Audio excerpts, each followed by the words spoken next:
It is obviously lovely to be here. I hate it when people start off by saying that, but it genuinely is, because obviously I am the telephone assassin. I do speaking and training all around telephone techniques, and it's an industry that doesn't have the best reputation out there. Can I, by a quick show of hands, who's nice to cold callers that phone them? Anybody hang up on people that cold call them? Have we got many swearers in the room?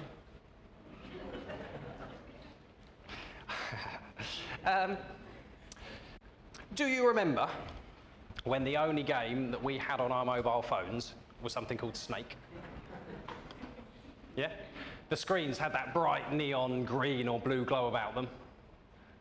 Yes, there was no colours and things on there. It was quite a simple time then, wasn't it? We were just starting to get used to text messaging, which I think we're all quite familiar with now. We've even created our own sort of mini language that we use, lol. But they're not just phones anymore, are they? They're smartphones.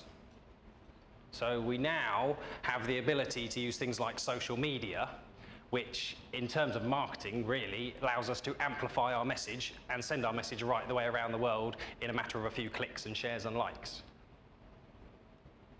But my problem is that most people wander around with a phone in their pocket, yet when you've got bad news or an awkward customer or something you don't really want to do, we quite often choose to send a text message or an email. Is there anybody in the room that would admit to spending a bit too long to crafting that perfect email? Yes? And it still tends to go out without the attachment or a spelling mistake or something frustrating there as well. The reason that I ask that question is that I find myself guilty of it sometimes too. But the main thing that I try and point out to people is that if you spend the same amount of time, effort and energy thinking about a conversation you would have with that person and what they might say in response to the things you want to tell them, I can guarantee your response rates and your conversion will be much higher picking up the phone than it will ever be sending an email. But don't get me wrong, emails create a paper trail. It's good to be able to send our T's and C's across and send things to people. But does anybody get really great success rates with their email campaigns? Ish.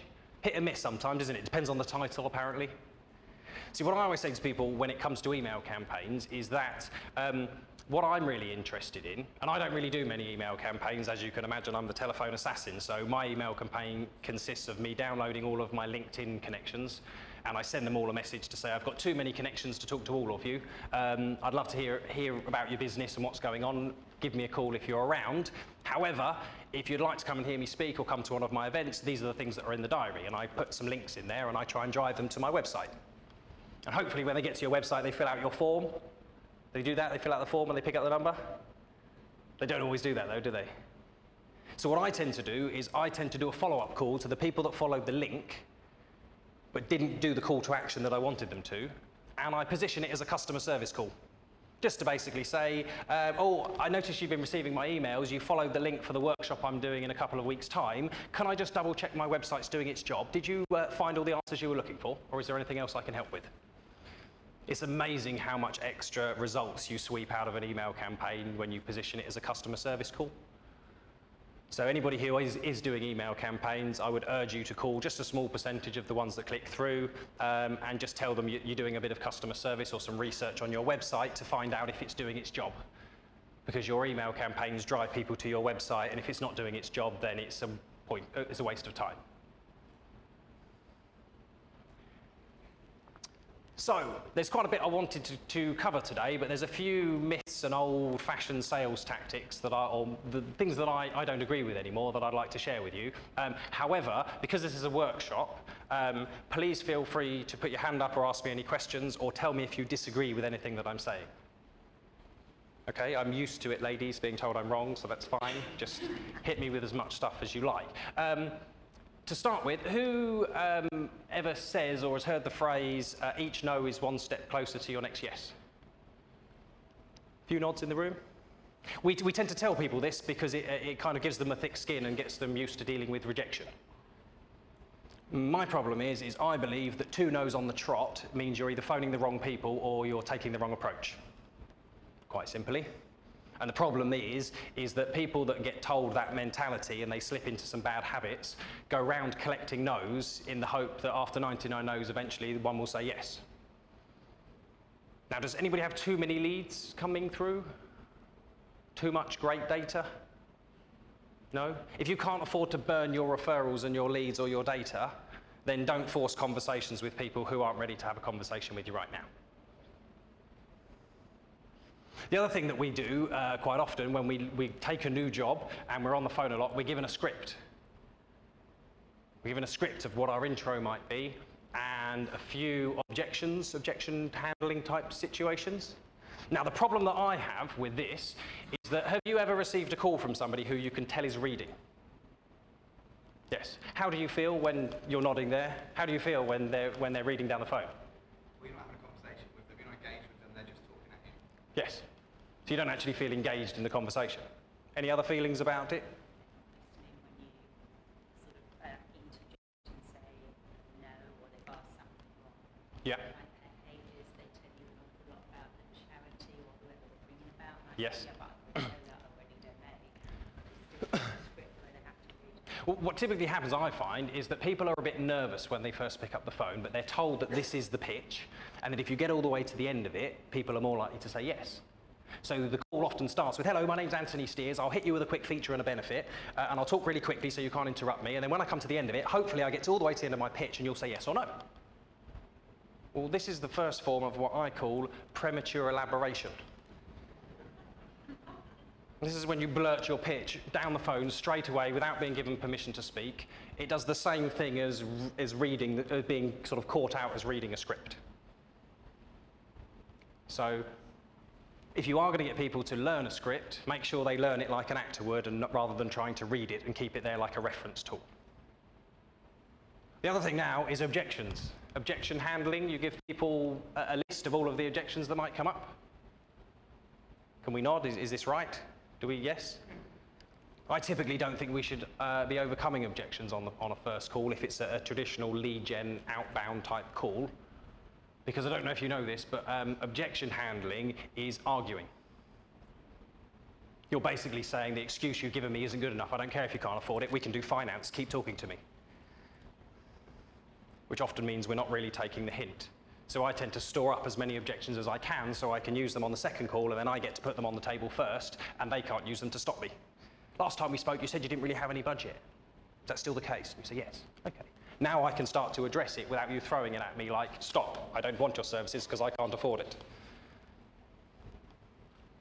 So there's quite a few bits that I want to cover today, but I also want you guys to tell me some bits that you want to know as well. So I've kind of second-guessed some useful bits, the most popular gems from my workshops. But will you kind of talk to me as we go? Yes, I see some smiling faces and I see some people, no, I won't talk to you. We talk all day, we don't want to do that now, do we? Most people tend to assume that I'm a sales trainer because I work with lots of sales teams and it's one of the easiest things to measure. But the one thing that I would say is I actually believe I'm a customer service trainer because I don't teach people how to sell, I simply show them how to help their customers to buy. That's exactly what it is I do. It's the reason, you know, we're contact centres now rather than call centres, a lot of us now say, because call centres has a bit of a bad ring to it. Is that right? Most contact centres have now realised that they used to have a sales department and a service department or a mixture of service departments. And they've realised that when you answer the phone and say, hello, sales, that the person that you're speaking to realises they're speaking to a salesperson, and therefore they keep their cards close to their chest and they don't really allow you to do a solution sell and tell you what the problem is. They normally phone up and will ask you a particular question. A lot of contact centres have realised that when you answer the phone and say, good afternoon, service, that you believe you're talking to a customer service representative who's there to help you. And therefore, we're far more likely to be honest with them and put our cards on the table because we feel that they're there to help us rather than sell to us. So I look at the model of the car industry. Okay, don't know if you've noticed this, but in the car industry, a good chunk of their website now is all dedicated to customer reviews. You started to notice that, and all of their adverts, typically now a lot of them are the owners of the car driving around the town and all that kind of stuff. This is because there are 3 levels of trust when you're going to go and buy a car. At the very top of the list, we believe existing customers, because they've driven the car and they know what it's like and they're going to give us some honest feedback. Then second on the list is the Which magazine, the neutral bodies that you can't bribe, despite people trying. And then at the bottom of the list, unfortunately, is the sales guy that's in the showroom who's there, who you think is there to sell you the car. Which is why when I talk to people about perfecting their pitch, we use success stories from existing clients. That's what we share with them. We share testimonials and case studies that say, look, this is what our customers are saying about us. If you think we could do the same for you, I'd love to come and talk to you.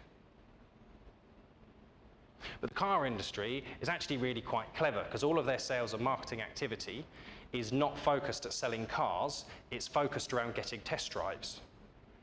You are 72% more likely to buy a car once you've driven it. So often when I work with companies that are doing lead gen type stuff, we come up with what our test drive is, which could be a free tip sheet, it could be a free consultation or a review of their existing solution. But when you pitch something as a test drive, it feels rather non-committal. There's no risk involved. It allows people to experience what it's like to work with us before actually parting with any money. Out of interest, we were chatting earlier on, could you imagine if BMW phoned you up and basically said to you, you're on our database, but the reason that we're contacting you is we've got a new 4x4 and we're really interested in getting feedback from our female drivers out there. Would you like to borrow the car for the weekend? But in exchange, you have to give us some feedback of what it was like to drive and park and go shopping in. Would you do that? Yeah? So I've given you this great sweet prize and I've told you what the catch is, and the catch is really quite small. Yes? When you position what you do, particularly from a lead gen perspective as a test drive, people often want to bite your hand off. The problem is if it sounds too good to be true, then they question it and then they don't want to do it. Okay? But the car industry are really clever. They make a shed load of money.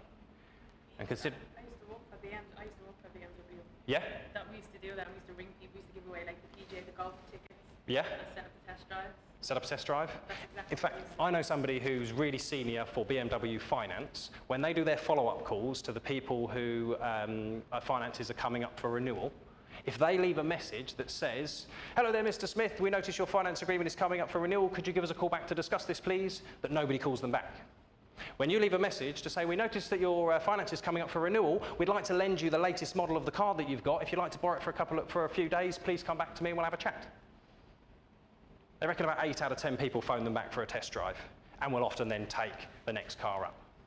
So not only do they use it to get new customers in, they continue to use it to keep their existing customers sweet as well. I only actually found that out less than a week ago, and they have an after-service survey where there, I believe, are 5 particular questions that everything revolves around these 5 questions. If you don't score 95%, you don't deserve to be a dealer. And that's all around, did you get offered a test drive? Were you followed up after your test drive? Okay, in fact, 3 of the 5 questions, I believe, are all related around the test drive itself, which makes us think. So what I'd like to do is I tend to describe, who does lead generation or has a lead generation department? Nobody? Is it all inbound? Oh, there are some hands going up. Brilliant. Just the quick analogy that I tend to give is that when you're doing a lead generation call, I describe it as being like dropping off a pizza menu. I don't know if you've ever done this, but have you ever you get your takeaway menus through your door? Yeah? I get 2 from Domino's in 1 week, sometimes. 2 in 1 week. I don't eat that much pizza, I promise you. But what they do is usually on the front page is some subtle branding. There's usually some special offers there, something that might entice you to remember the deal. Yes? Then they've got all their contact details on the menu, and what they're hoping is that that menu goes onto your notice board or to the drawer in the kitchen, so that when you are hungry, you think of them and pick up the phone. Have you ever had one literally come and knock on the door? And you open the door and they go, can I take your order, please? That's ridiculous, right? If you phone up somebody, hopefully we all know that our phone calls interrupt somebody's day. Could we nod just an acknowledgement of that statement? Our phone calls interrupt somebody's day. If you phone up and expect that now is the right time to speak and that they want to buy from you right now, you are as rude or ridiculous as a pizza man knocking on your door and saying, can I take an order? Your phone call is purely to establish a relationship and start building the credibility element and hopefully winning them over, because what I say phone calls really do is they help us cultivate relationships.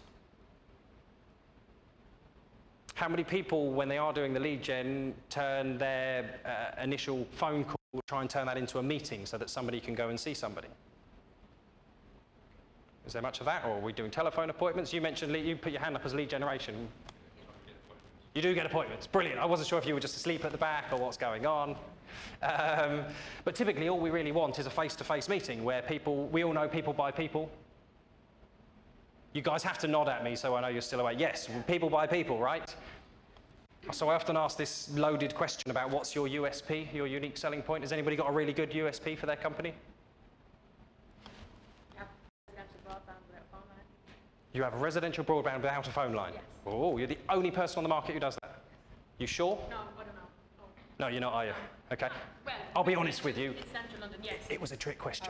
All right. Okay. No, because they think of that. Yeah. Residential. I can guarantee whatever you think your USP is, okay, unless it's what I'm about to tell you it is, then your competitors are probably saying exactly the same thing.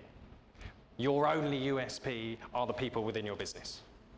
That's the only thing that makes you any different from anybody else, because your people have the ability to offer a level of service that's well above everybody else. You are specific individuals. You all have a track record and your own unique set of knowledge and skills. It is your people that make you different. I heard, I was speaking in South Africa a couple of weeks ago, a recruitment in Darba, I think they called it, and there was two sort of stats that kind of stuck out. The first one was that over 95% of people don't leave their job, they leave their manager. Was one of them? Yeah. And if I'm honest with you, I've got a senior moment going on now, and I can't remember what the second one is, but it will come back to me at some point, so don't you worry. Was that a noise from the back? Was that a question, maybe? No? Just shuffling. Okay, that's all right. What I'm going to look at now quickly is I'm just going to give you what I consider to be like a first call structure. I don't write scripts anymore. The problem with a script is that, one, people don't learn them, they tend to read them. But the second problem, and the biggest problem, is that the person that you're phoning hasn't been given a copy of your script. And I don't know if you've noticed this, but have you ever been in a conversation where it's gone on a complete tangent and it's gone on a totally random topic? The problem is if it goes off on a random topic, which it quite often does, and you try and stick to the script, you will distort the flow of the conversation. And as soon as you distort the flow of the conversation, alarm bells will go off that say, uh-oh, they're following a script, this is probably a sales call. So what I try and really get across to people, they think I'm going to turn up with this silver bullet, this closing line, this phrase that works every single time. I'm really sorry, I haven't got it. All I basically do is teach telephone etiquette. And the reason telephone etiquette is so powerful is because most of the industry in the market are so battered by the industry that they haven't got any manners. But I'm delighted to see that most of the speakers and the topics going on around here today are all around customer service. So we value customer service. Yes, we do. Brilliant. Okay, fantastic. So call structures. This is just a quick one, and this is like a first call type thing, really. But typically, just so that you know, I tend to start all of my calls with a very similar sentence, which basically is me introducing myself, giving somebody a teaser. Okay. I usually tell them that my name's Anthony Stears. One of my directors has asked me to get in touch with you. I just wanted to chat for a couple of minutes. When's a better time to call you back? And I always try and say, I only want 2 minutes. When's a better time to call you back? The reason that I do that is that they instantly think, if this is a sales call, I am rubbish, because I've made it so easy for them to get out of it. So that first alarm bell doesn't tend to go off. Now, we've all acknowledged that our phone calls interrupt somebody's day. Do you ever ask, is now a good time to talk? Can you talk for a couple of minutes? You typically get a no, right? A lot of people are busy. There is never a good time to talk. But if you say, I only need a couple of minutes, when's a better time to call you back? They instantly think, well, it's probably not a sales call, because otherwise he's rubbish. And they'll then go, well, there's never really a good time to call me back, but he only wants 2 minutes. Go on then, what's the call about? Is typically the answer I get. Once I've been given that answer, I have been given permission to speak. That is the point where I can then start to explain what my teaser is. Now, my teaser is a compelling reason that is specific to that individual, because if it's not specific to them, it's a random cold call and they're going to feel like they're just on a list. So typically, I mentioned earlier on that the best way to perfect your pitch is to share a success story. So to give you an example, I worked with lots of IT companies, and two of the directors used to work in the, one of the directors, sorry, used to work in the recruitment world, and he was the head of IT for the UK's biggest recruitment company many years ago. And then when I went to see them and they said, we need some business development stuff, can you help us? We looked at who their existing clients were, and we tried to find some niches where they could really establish and they own those niches. And we realized that they had 9 clients that were all in recruitment. And that was half because he had a lot of contacts in that world anyway, but mainly because he'd become the go-to person because he was one of the first guys to build job boards. And he built apps specifically for recruitment companies. So what we would ever do is we would phone people up, and we would only ever really target recruitment companies. And I would always phone them up and go, hello, my name's Anthony Stears. I'm calling from Bunker 48. We're a technical and digital support company. Can I assume you've got your IT support covered? And they say, yes, I do, Anthony. I go, thank God for that. I was expecting that to be the case. And they go, because they now realise that I realise I'm not going to sell to them on this first call. And now they've relaxed. All I've basically done is establish a potential future need. That's all I really want to do. Back to the pizza thing. All I really want to know is, would you eat pizza, and are you in my delivery radius? Okay? All you are trying to do in the first call is establish a potential future need so you can work out whether or not it's worth them staying in your database and working that prospect and trying to build a relationship with them. But there are other compelling reasons that we use all the time. In a business-to-business environment, we use LinkedIn a lot. Excuse the phrase, when I do mini masterclasses around LinkedIn, I refer to something that I call LinkedIn flirting, where, is anybody vain enough to admit that you look at who's been looking at you on LinkedIn? Yes? Don't worry, everybody does it, but most of us don't admit to it. Okay? But I go around looking at people I really want to speak with, but I don't send them a connection request usually.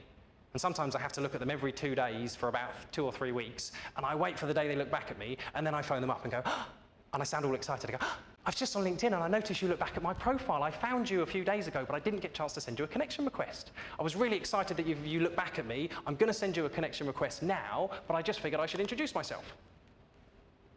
Now, a month ago, just before I disappeared to South Africa, I picked 3 out of 9 people that looked at my profile, and I got a half-day training session with an IT company and a coaching client in Texas. Out of 3. The other guy pretty much said, I just saw the word telephone assassin and it intrigued me. I'm about to retire, I'll be honest with you. I just thought I'd have a look. Okay? But I use that as my specific reason for phoning that particular person.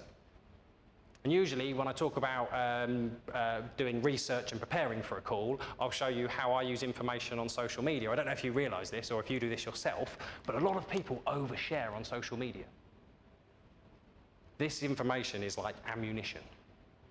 Everybody's favourite topic is themselves. It is themselves, I guarantee you. You start asking people questions about themselves, and they start talking. The more you know about somebody, the more flattering it is. And when you get details wrong, they don't mind correcting you and filling in the gap. So in this world where we've got so much technology and social media, and yes, we can beam our message all the way around the world, the quickest, cheapest, and easiest way for me to find a new customer is to pick up the phone and talk to some.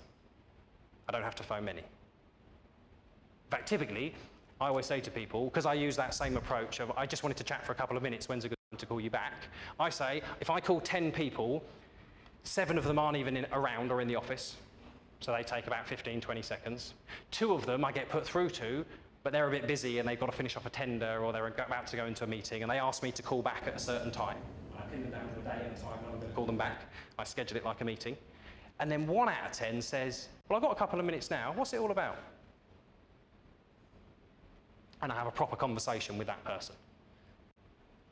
Who is targeted or targets their team on the number of calls they make in a day? Or call times, maybe? Okay, cool.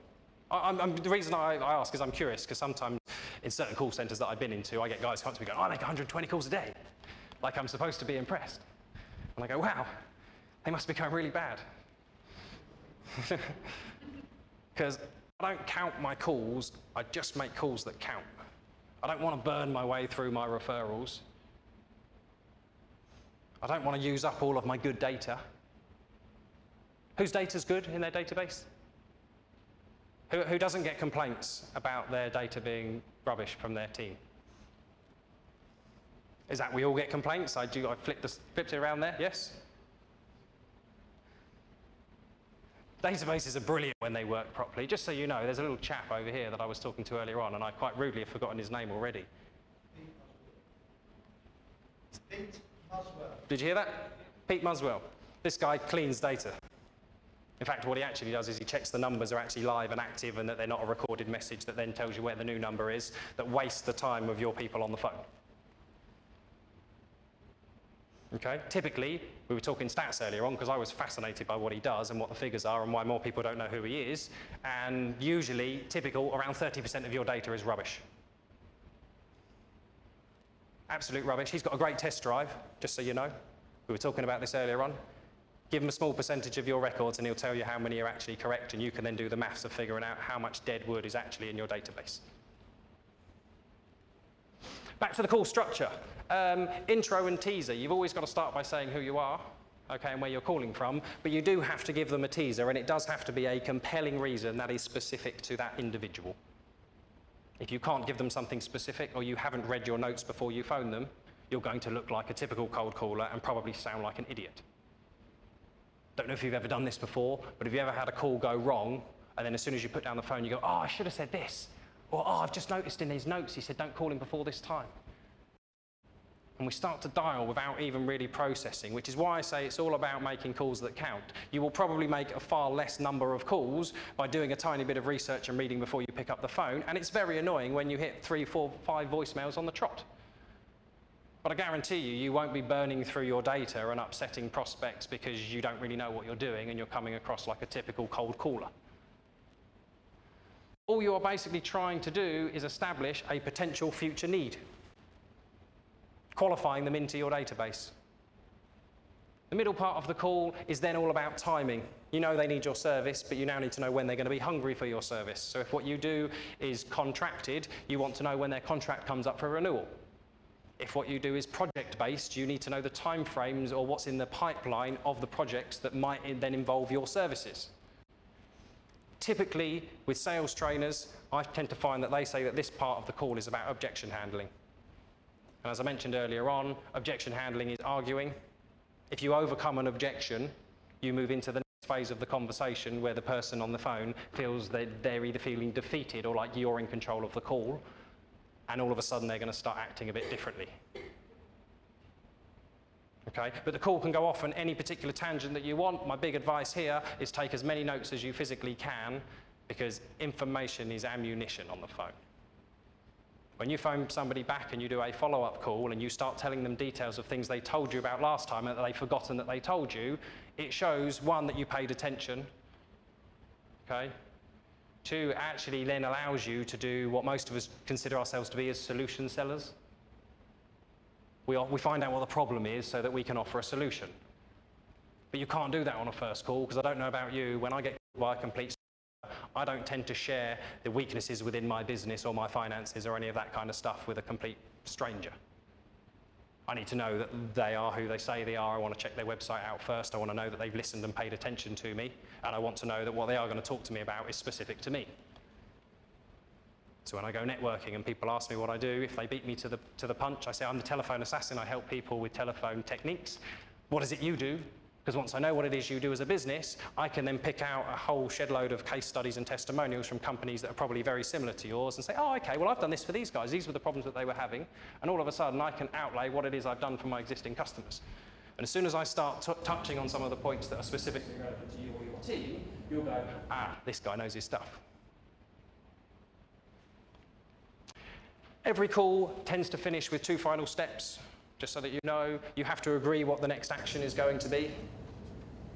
You have to say out loud what they have asked you to do next or what they are going to do next. Okay? which could be phone me back at another time, could be send me some information. They could have even asked you some questions that you don't know the answer to. Okay? I often think not knowing the answers to all the questions on the first call is kind of useful, because you can then say, oh, well, I don't want to give you the wrong answer. Let me just go and check with the technical man and I'll come back to you. So people, if you've got anybody in your teams that are scared of not knowing the answer, get them to say this to just one customer. When they ask a question, say, I don't really know the answer to that question. Would you like me to guess? Because your clients don't want you to guess, they want to know a specific answer. But whatever that action is, you have to say it out loud. And then you must take final responsibility for the next time you speak to them.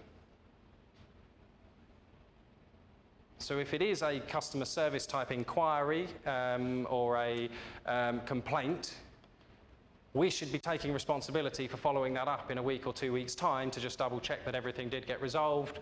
Were they happy with the way we dealt with their issue or their complaint? Have they had a chance to read the information that we sent them? Typically, if I'm doing lead gen stuff and people are asking for more information to be sent, when they give me their email address, I tend to spell it back to them. The reason I do that is because it suggests that I pay attention to detail, and it cuts out that really embarrassing phone call where you go, your email keeps bouncing back. How do you spell your surname again? And looking like an idiot. But if I send information to somebody, once I have double-checked that this is the right place to send it to, I say, okay, are you likely to get a chance to have a look at that in the next week or two? Because that's not really a tight time frame, and most of us go, well, yeah, I should get a chance. Or they'd even answer and say, well, I'll look at it tonight.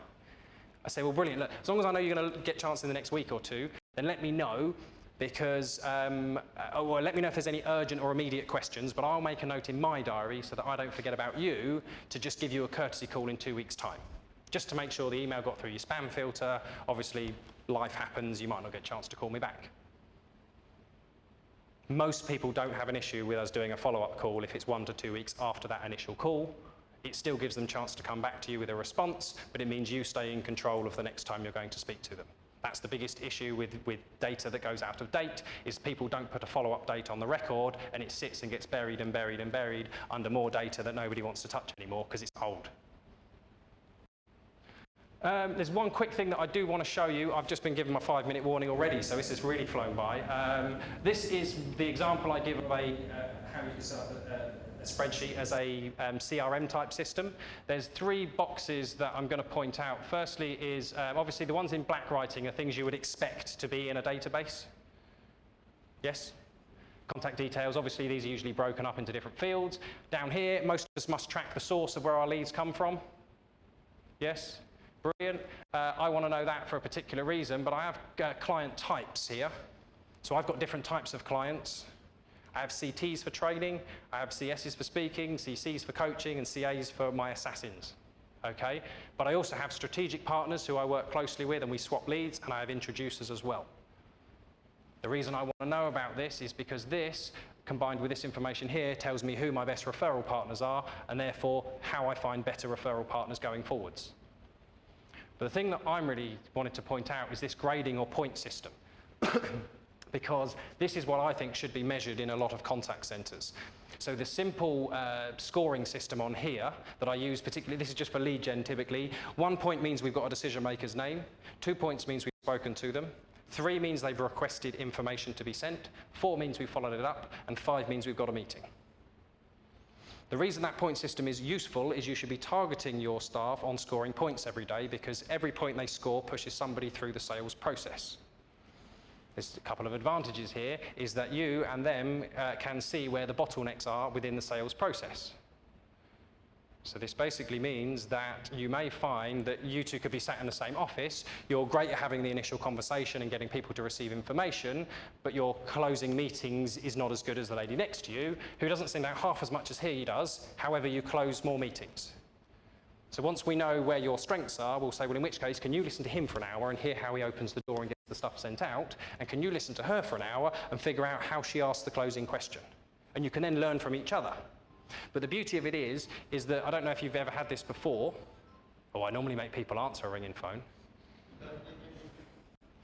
Oh, and I've lost my trail now. I hear a ringing phone, I get all excited. I don't know where I was going with that. There we go. Sorry about that. I'm having a few senior moments now. Once I turned 30, it all went downhill, I'm telling you. I think the point system is good. One, I don't know, yeah, this is what I was going to say. Have you ever found that you have a good day on the phone, but you don't get all the meetings that you wanted to book? You feel like you've had a positive day on the phone, but the 3 meetings you were supposed to book, you haven't even booked 1. And then you have 2 days like that on the trot, and your boss starts going, well, what have you been doing all day? It's Wednesday, you booked 1 appointment, what are you doing? You can kind of defend yourself by saying, well, I'm scoring this many points, okay? But the beauty from a management perspective is you get to see where the bottlenecks are. So you can either pair up people to learn from each other. You might start saying, well, actually, let's split this now. You two can share commission, you open the door and you close them. Or you might say, get somebody like me to come in and work with this side of the room that struggle with the getting past the gatekeeper and these ones over here that struggle with the closing, and you can then tailor the skill gaps that are missing. Make sense? Brilliant. I'm not really going to get a chance to do this, and some of you may have seen this line anyway. I didn't say he stole the money. This is what I use to emphasize why people should be spoken to rather than emailed or messaged. Because if you say that with a very single tone, it's very much as it is on the tin, I didn't say he stole the money. That's what it means, right? I didn't say he stole the money. However, if I put emphasis on any one of those words, but we keep them in the same order, then it totally changes the meaning of the sentence. So I didn't say he stole the money, now suggest somebody else did. Yeah? I didn't say he stole the money, I now seem cross that you think I did. Well, I didn't say he stole the money, I merely suggested it. Okay? The reason that I point this out is, one, to all of the marketing people in the room, whatever message you think is jumping off of your email campaigns may not be. I don't know if you've ever received a text message, usually from your other half, but from somebody who you think is in a mood with you, and you add your own tone to the message. Yeah? But there's a couple of other advantages. One, you can plant the seed of doubt. You should never slate your competition, but you can certainly suggest you'll give a better service. But 2, you can actually read between the lines of what people mean. And that's how you become really powerful on the phone, where you go, oh, well, actually, the way you said that suggests that that's not 100% of the picture. Can you tell me a bit more? It shows that you're tuned into the conversation. There's a speaker called Nigel Risner, who's a fantastic speaker, and he says, when you're in the room, be in the room. He says, if you go to a conference or you're going to a meeting, no time for daydreaming, be focused. So I pinched half of his phrase and tweaked it a bit. When you're on the phone, be on the phone. Yeah? Have a handset or a headset that's turned up loud enough. I hate that when I answer the phone and go, hello, Anthony speaking. And they go, hi, can I speak to Anthony Stears, please? Ah, so you're already not listening to me. Perfect way to start the call, thanks. But from a time perspective, I'm a little bit worried that they're going to kick me out soon. But is there any particular questions or things that you were hoping I was going to address while we're in here today? Is that a tick, tick, tick? I've covered everything you were expecting? Or I'm going to be sticking around for a bit anyway, so feel free to come and chat to me. If you do come and chat, I do ask people what their gems are. Okay? 90% of what I say you already knew, right? 70% of it you probably already use. All I really want people to take is 1 or 2 little gems that they can put into practice that will increase their conversion ratio of the number of people that they get through to and the number of decent conversations they can actually get into. Okay. I always talk about getting feedback from people, getting testimonials on LinkedIn. The reason I want a testimonial on LinkedIn from people is that it tells all of your connections that you said something nice about me, which means a small percentage of their connections will look at what you've written, and an even smaller percentage of those will click on my picture and look at my profile. And the day they look at my profile, I pick up the phone all excited and go, oh, I've just noticed you've been looking at me on LinkedIn and you're connected with John, who's just written me this lovely testimonial. Did you read it? And I reinforce that good news message. And it's specific to them. They get all excited and they smile like you did, like I was phoning you, okay? And they go, oh, wow, oh, he actually phoned me. Testimonials, I don't want any testimonials for at least 2 weeks, so anybody who writes me one, I won't include them on my profile, because without sounding rude, I don't care if you feel warm and fuzzy and motivated to pick up the phone when you leave the room.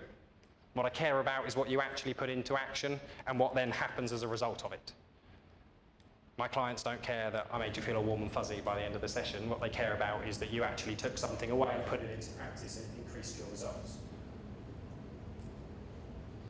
If you know other people that need help, please spread the word about the telephone assassin. People even usually just remember the haircut, as we were talking about earlier on. But as part of my training, I do live call demonstrations at the end of my sessions. It's the big thing that, in fact, the last thing, bee in my bonnet, that I'm going to share before I leave is Most companies that I work with, it's the managers that are the issue within the business, because they often got their position managing a team because they were really good on the phone, and now all of a sudden they're a manager, so they don't need to be on the phone anymore. And they like to bark orders and delegate and be manager. The reason I earn respect of everybody I train is because I have the guts to pick up the phone and make live calls to their customers, showing them the structure and the techniques that I talk about in action. It's that light bulb moment where people go, oh my God, it really is that easy. This guy knows nothing about our products and services, yet he's had a really positive call, he's got us a great lead, this is what we want. So if you are a manager, okay, or you've got managers underneath you, I would strongly recommend that you get them to work very closely with their team and to put their money where their mouth is and show how they earned their manager's job in the first place and pick up the phone. That's how you get the respect of your team. Yes, sir? A 5-point system, yes. 1 point is that we know who the decision maker is. 2 points is I have to move around to keep the cameraman on his toes. 2 means that I've spoken to them. 3 means that they have requested information. 4 means that it's been followed up. And 5 means it's a meeting. I have worked when I do internal training with a company that has a 27-point system. They have bonus points. You get 1 bonus point for asking for a referral, 2 if you get one. There was 1 coffee company that got a bonus point if they found out what somebody's favourite drink was when they booked the appointment. So that when they turn up and they do their demo, they're already passing them their favourite drink when they give it. Rather than saying, and what is it you drink? And delaying it and going, actually, no, we're so prepared, there you go. But the point system, I think, really works because it actually gives you something useful to measure rather than call times or call numbers. So the one thing I really want to leave you with is don't count your calls, just make calls that count. Thank you very much.